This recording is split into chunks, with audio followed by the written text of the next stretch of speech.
اعوذ باللہ من الشیطان الرجیم بسم اللہ الرحمن الرحیم السلام علیکم ورحمۃ اللہ وبرکاتہ۔ امید کرتی ہوں کہ آپ تمام خیریت و عافیت سے ہوں گے، اور میری دعا یہی ہے کہ اللہ رب العزت آپ تمام کو اپنے گھروں میں خوش و خرم رکھے، شاد و آباد رکھے، آپ کی ہر دعا، ہر تمنا، ہر التجا کو شرف باریابی عطا فرمائے۔ آج جس موضوع کے ساتھ آپ کے سامنے حاضر خدمت ہوئی ہوں کچھ منفرد اس لیے بھی ہے کہ آج ہم اللہ کے پیاروں کا، اللہ کے دوستوں کا اور اللہ کے دوستوں میں سے کسی ایک شخصیت کا ذکر کرنے یہاں بیٹھے ہیں، اور ان کے نام نامی سے فیوز و برکات حاصل کرنے کے لیے بیٹھے ہیں۔ آج میں اللہ کے جن پیاروں میں سے ایک شخصیت کا ذکر کر رہی ہوں وہ ہیں سلطان الہند حضرت خواجہ معین الدین چشتی اجمیری رحمۃ اللہ تعالی علیہ، کہ جن کو حضرت خواجہ غریب نواز کے لقب سے جانا اور پہچانا جاتا ہے۔ آج ہم اس مقدس شخصیت کے حوالے سے بات کریں گے، اور اپنی بات کا آغاز میں قرآن کریم کی اس آیہ مبارکہ سے کروں گی کہ بسم اللہ الرحمن الرحیم، الا ان اولیاء اللہ لا خوف علیہم ولا ہم یحزنون، کہ جس کا مفہوم اور ترجمہ یہ ہے کہ جو اللہ کے دوست ہوتے ہیں، جو اللہ کے ولی ہوتے ہیں، انہیں نہ کسی بات کا ڈر ہوتا ہے اور نہ خوف ہوتا ہے اور نہ وہ غمگین ہوتے ہیں۔ تو عزیزان من، جو لوگ دنیا کی محبت کو ترک کر کے اللہ رب العزت سے رابطہ جوڑ لیتے ہیں، اللہ رب العزت کی بندگی حاصل کرنے کے لیے،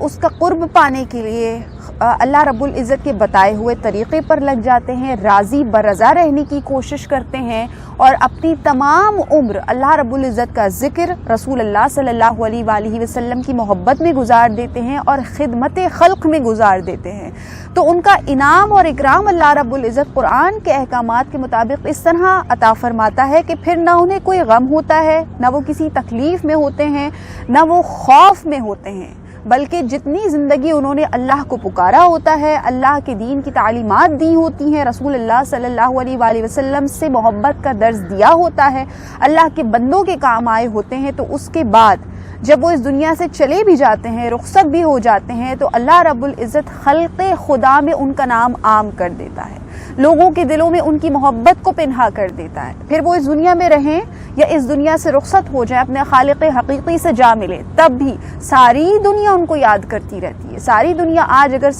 سلطان الہند حضرت خواجہ غریب نواز کو یاد کرتی ہے، تو آپ کی غریب نوازی کی جو یہ عادت ہے کہ غریبوں کو نواز دینا، اسی عادت سے آپ کو یاد کیا کرتی ہے۔ آپ کا کچھ تعارف اور آپ کے حوالے سے کچھ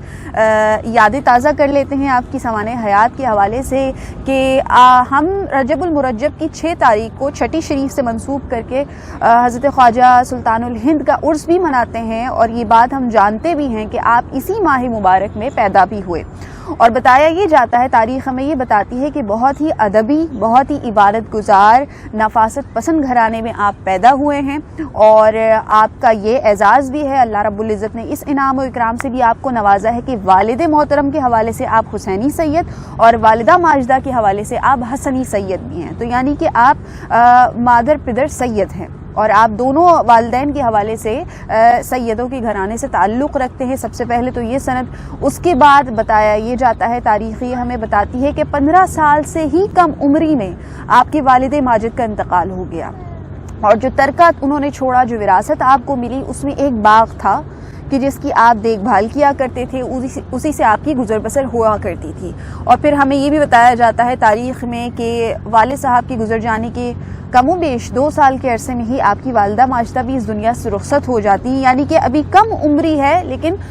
دین اسلام پر اتنی استقامت اور صبر کہ یکے بعد دیگرے یہ غم آئے، لیکن صبر کا دامن ہاتھ سے نہیں جانے دیا، تو اللہ رب العزت نے دل میں وہ شمع روشن کر دی کہ علم دین حاصل کرنے کا شوق پیدا ہو گیا، اور اس قدر شوق پیدا ہو گیا کہ جو باغ آپ کو ورثے میں ملا تھا، آپ نے وہ فروخت کر دیا، اس کے جو بھی مال و دولت آپ کو ملی تھی، اس کے ذریعے جو پیسے آئے تھے، وہ آپ نے راہ خدا میں خرچ کر دیے، اور علم دین حاصل کرنے کے لیے سفر پر روانہ ہو گئے، اور سفر بھی آپ نے شہر در شہر کیے، خراسان کا کیا، عرب کا کیا، عراق کا کیا، اور جا بجا آپ سفر کرتے رہے، بزرگان دین اور اپنے وقت کے ولی کامل، اپنے وقت کے امام الوقت، بہت بڑے بڑے بزرگان دین سے آپ نے کسب فیض حاصل کیا، شرف تلمذ حاصل کیا، اور اس کے بعد آپ وہ باعمل عالم دین بن گئے، وہ مشہور و معروف عالم دین بن گئے کہ اب لوگ آپ کے پاس آیا کرتے تھے، اور جو پیچیدہ مسائل، جو ایسے مسائل جن کا حل نہیں مل رہا ہو، جن مسائل کی تلاش میں لوگ پریشان حال ہو، وہ حضور خواجہ غریب نواز رحمۃ اللہ تعالی علیہ کے دربار عالیہ پر آیا کرتے اور آپ سے کسب فیض حاصل کرتے، آپ کے پاس شرف تلمذ حاصل کرتے، اور وہ مسائل جن کا حل نہیں مل رہا ہوتا تھا آپ ان مسائل کا بآسانی حل فرما دیا کرتے تھے۔ آپ کی شخصیت کے حوالے سے، کیونکہ ہم اللہ کے دوستوں کی بات کر رہے ہیں، آپ کی شخصیت کے حوالے سے ذکر کرنا چاہتی ہوں کہ آپ خدا ترسی بہت تھی آپ کے اندر۔ آپ کی جو یہ ایک صفت تھی کہ کوئی بھی سائل آپ کے دربار پر جب آ جایا کرتا تھا تو خالی ہاتھ نہیں لوٹا تھا۔ حضرت بختیار کاکی رحمۃ اللہ تعالی علیہ یہ فرماتے ہیں کہ جب تک میں حضور غریب نواز رحمۃ اللہ تعالی علیہ کی صحبت میں رہا، میں نے نہیں دیکھا کہ کوئی بھی سائل آپ کی بارگاہ میں آیا ہو اور وہ خالی ہاتھ لوٹا دیا گیا ہو۔ تو آپ جتنے بھی مخلوق خدا آپ کے پاس آیا کرتی تھی، چاہے وہ فیض لینے آتے، چاہے وہ مال و دولت لینے آتے، چاہے وہ دعائیں لینے آتے، یا کسی بھی اعتبار سے آپ سے کچھ بھی حاصل کرنے آتے، آپ انہیں عطا فرما دیا کرتے تھے۔ انہیں کبھی خالی ہاتھ آپ نے نہیں لوٹایا۔ یا خدا ترسی، مخلوق خدا کی خدمت کرنا آپ کے اندر بہت زور و شور سے یہ عادت پنہا تھی، اور خوف خدا کی جو کیفیات آپ میں تھی، جو آپ کی سوانح حیات پڑھتے ہوئے ہمیں معلوم ہوتی ہے کہ اللہ اکبر کے خشیت الہی سے کانپ جایا کرتے تھے جب کلام اللہ کی تلاوت کیا کرتے تھے، اور جب کبھی جہنم کا ذکر آتا، جب کبھی دوزخیوں کا ذکر آتا، جب کبھی اللہ رب العزت کی جلال کا ذکر آتا تو کانپ جایا کرتے تھے خشیت الہی سے، اور زار و قطار رونا شروع کر دیا کرتے تھے۔ اور اللہ رب العزت ہم وقت اللہ رب العزت سے جو ہے وہ گناہوں کی معافی مانگتے رہا کرتے تھے، اور لوگوں سے فرمایا کرتے تھے کہ اے لوگوں، اگر تمہیں پتہ چل جائے کہ زیر زمین جو لوگ اس وقت مرحومین ہیں ان پر گناہوں کی وجہ سے کیا گزر رہی ہے، تو تم اسی وقت کھڑے کھڑے پگھل جاؤ، اور جس طرح نمک پگھل جایا کرتا ہے۔ تو سوچئے یہ اولیاء اکرام کی نگاہیں نہ صرف زمین کے اوپر بھی رہتی ہیں بلکہ زیر زمین بھی رہتی ہیں۔ تو انہوں نے وہ حالات بھی دیکھے ہوئے ہیں لوگوں کے کہ جب زیر زمین ہم چلے جاتے ہیں، اور اگر ہم نے پوری زندگی گناہوں میں گزاری ہوتی ہے تو اللہ رب العزت کی ناراضگی کا سامنا پھر وہ بندہ کیسے کیا کرتا ہے۔ اور عشق رسول صلی اللہ علیہ وآلہ وسلم کے سمندر میں کیسا غوطہ زن تھے آپ کہ اللہ اکبر سبحان اللہ، کہ جب بھی رسول اللہ صلی اللہ علیہ وآلہ وسلم کا ذکر آیا کرتا تو چہرہ کھل اٹھتا، چہرہ شاداب ہو جایا کرتا، مسرت چھا جایا کرتی، مسکراہٹ آنے لگتی چہرے پر، رسول اللہ صلی اللہ علیہ وآلہ وسلم کے اس سے عشق کا دم بھرنے لگتے۔ اور یہی آپ نے مخلوق خدا کو بھی سکھایا ہے۔ آپ کا فرمان عالی شان ہے کہ رسول اللہ صلی اللہ علیہ وآلہ وسلم کی بارگاہ میں جس دن حاضری کا موقع سب لوگوں کو ملے گا، یعنی کہ قیامت کے دن جب رسول اللہ صلی اللہ علیہ وآلہ وسلم کی شفاعت ہم سب کو نصیب ہو رہی ہوگی، تو وہ شخص کیسا ہوگا، اس پر کیا گزر رہی ہوگی کہ جب رسول اللہ صلی اللہ علیہ وآلہ وسلم کے سامنے ہوگا اور اپنے گناہوں کی وجہ سے شرمندہ ہوگا۔ تو عزیزان من، دراصل یہ اولیاء اکرام ہمیں اپنی پوری زندگی اپنے اعمال کر کے بھی اور اپنی باتوں سے بھی، دین اسلام کا درس دے کر بھی ہمیں یہی سکھاتے ہیں کہ یہ دنیا تو ایک دن ختم ہو جانی ہے، یہاں پر کچھ بھی نہیں رہنا،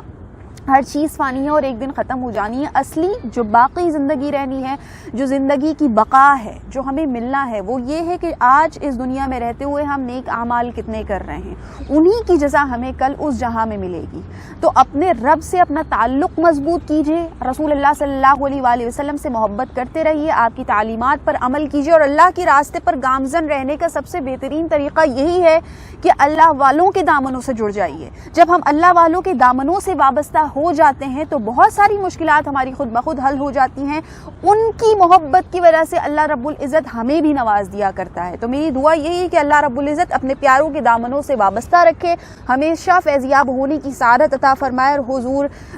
خواجہ غریب نواز رحمۃ اللہ تعالی علیہ کے سے کسب فیض حاصل کرنے کی ہمیں سعادت عطا فرمائے، آپ کے دربار عالیہ پر حاضر ہونے کا شرف عطا فرمائے، اور جتنے آپ کے مریدین، جتنے معتقدین، جتنے محبین ہیں آپ کے، اللہ رب العزت ان سب پر آپ کی فیوز و برکات جاری و ساری رکھے، آمین اللہم آمین۔ میری ویڈیو اگر آپ کو اچھی لگی ہو تو اس چینل کو ضرور سبسکرائب کر لیجئے گا، بیل آئیکن کے بٹن کو پریس کر دیجئے گا۔ میں پھر کسی اچھے موضوع کے ساتھ آپ کے سامنے حاضر خدمت ہوں گی، تب تک اپنا بہت خیال رکھیے گا، مجھے اپنی دعاؤں میں یاد رکھیے گا، فی امان اللہ۔